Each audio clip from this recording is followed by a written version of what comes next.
అండి 150 మందికి సాంబార్ ఎలా పెడతారో చూద్దాం. గిన్నెలో ఆయిల్ పోసి హీట్ చేసుకున్న తర్వాత తాలింపు దినుసులు ఎండుమిరపకాయలు వేసుకుని ఫ్రై చేసుకోవాలి.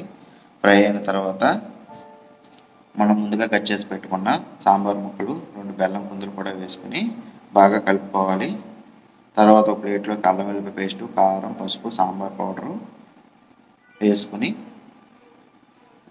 సాంబార్ ముక్కలు వేసి ఇవన్నీ బాగా కలిసేట్టు కలపాలండి. దాంతోపాటు గల్లుప్పు కూడా యాడ్ చేసుకోండి.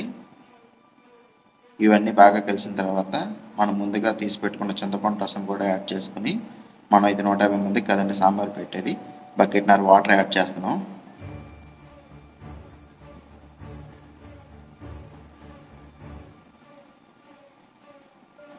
ఈ వాటర్ వేసాక బాగా మరుగుతున్నప్పుడు సగం పైనే మరిగాక 3 కేజీల కందిపప్పు మనం ముందుగా ఉడకబెట్టుకున్నాం.